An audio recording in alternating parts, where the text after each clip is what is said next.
네, 오늘은 2024년 2월 14일 아침 말씀으로 하루를 시작하시는 여러분 모두를 예수님의 이름으로 축복합니다.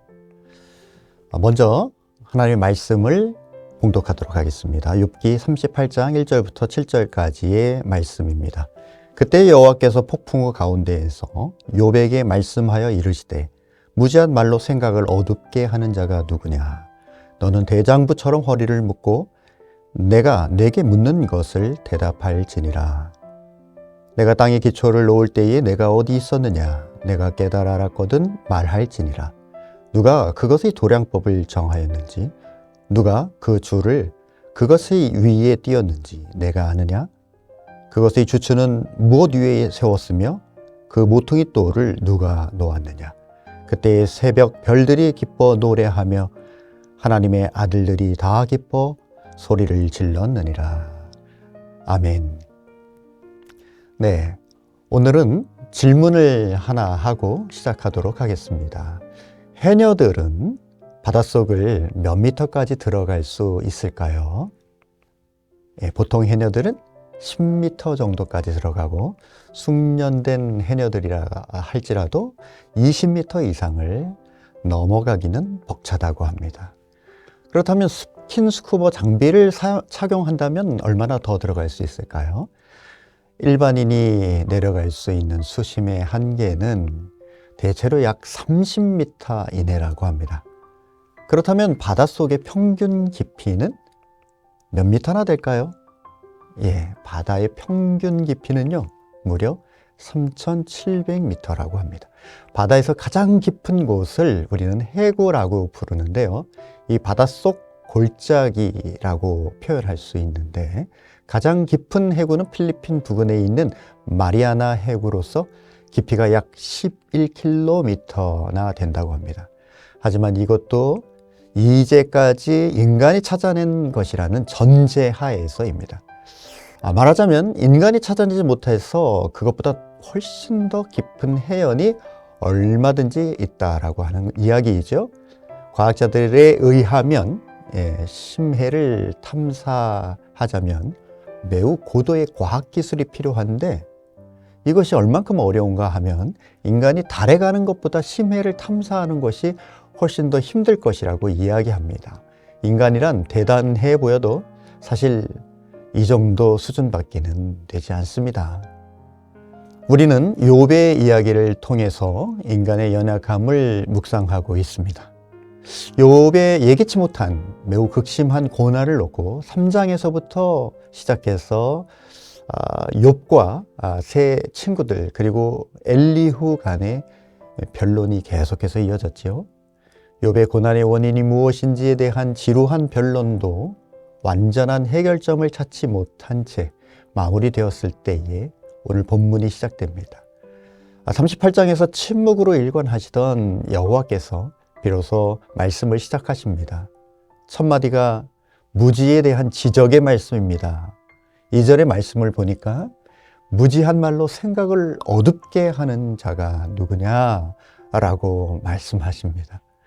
우리는 얼마나 무지한 자들인지 모릅니다. 인간은 한계가 있어서 그들이 아무리 똑똑해도 이 세상의 이치와 하나님의 섭리를 다 알 수 없는 그러한 존재들인 것이죠.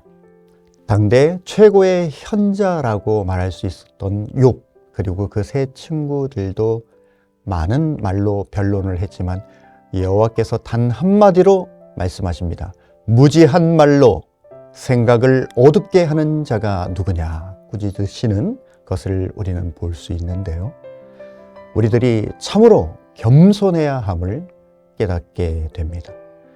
우리들은 자기도 모르게 쉴 새 없이 즉흥적으로 나오는 말을 아껴야만 하는 것이죠.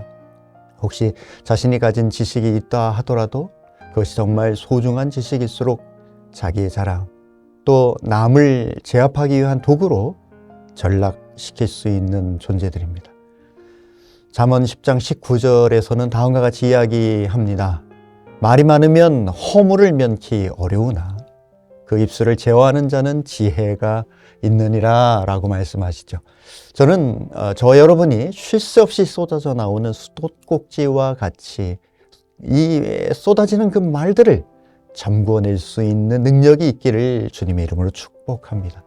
그리고 오늘 우리 하나님께서 나타나셔서 말씀하시는 장면을 보니까 폭풍우 가운데서 위험 가운데 욥에게 말씀하시는 것을 볼 수 있습니다.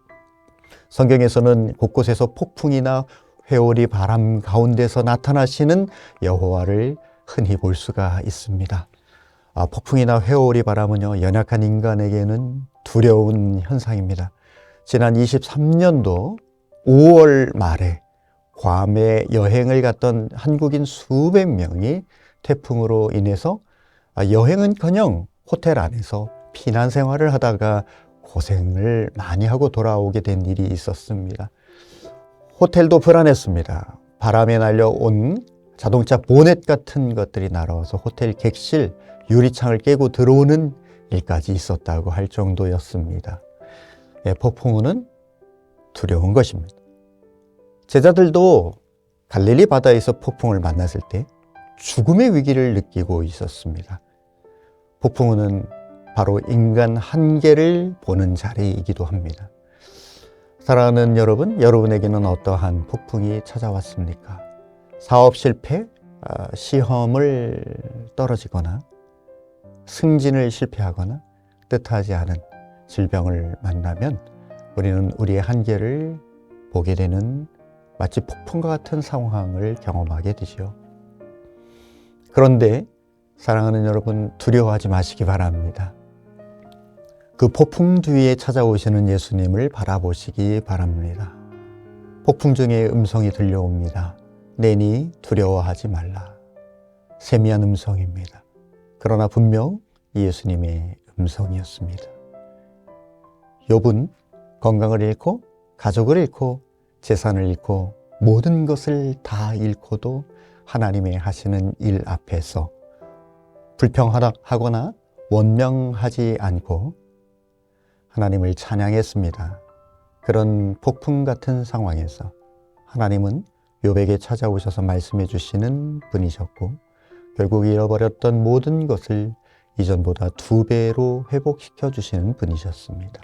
사랑하는 여러분, 하나님은 히브리서 13장 5절 말씀에서도 내가 너를 결코 떠나지 아니하며 너를 결코 버리지 아니하리라 라고 말씀하십니다. 예수님은 선한 목자가 되십니다. 선한 목자, 그분은 생명을 걸고 지팡이와 막대기로 양들을 책임지기 위해 모든 해하려는 짐승들을 대항하고 위험한 상황에서 건져내시는 분이시며 웅덩이와 절벽에서 우리가 빠져 있을 때라도 건져내시기 위해 몸을 던지시는 분이십니다. 사랑하는 성도 여러분, 여러분이 지금 만나고 있는 그 폭풍이 어떤 종류입니까? 두려움이 압도하십니까? 그 어떤 것도 위로가 되지 않습니까? 그러나 그 폭풍 중에서도 찾아오셔서 세미한 음성을 들려주시는 선한 목자이신 예수님의 음성을 들을 때에 우리의 모든 두려움은 사라지게 될 줄로 믿습니다. 그토록 침묵하시며 말씀이 없으셨던 것처럼 느껴졌던 여호와께서 폭풍 중에 찾아오셔서 욥에게 권면하시고 응답하시는 것을 바라보면서 오늘도 예수님께서 위축되어 있던 나에게 찾아오셔서 새 힘을 주시고 일으키시고 소망을 주시는 것을 바라보는 저와 여러분이 되시기를 주님의 이름으로 축복합니다. 함께 기도하겠습니다. 사랑하는 하나님, 우리의 무지함을 고백합니다. 대단한 지식도 없으면서 열린 수도꼭지처럼 무의식 속에서 그렇게 쏟아냈던 자기의 자랑의 말과 비난의 말을 회개합니다. 우리를 용서하여 주옵소서. 사랑하는 하나님, 우리의 연약함을 인정합니다. 인간 한계를 느끼는 폭풍우 한가운데서 두려움에 함몰되어 있던 저희를 불쌍히 여기시고 내니 두려워 말라 말씀하시며 세미한 음성을 들려주시는 우리 예수님, 그분을 바라보는 모든 성도들이 되게 하여 주옵소서. 이 하루도 다시 한번 오늘의 만나를 통해서 살아갈 힘을 주시는 예수님의 이름으로 기도드립니다. 아멘.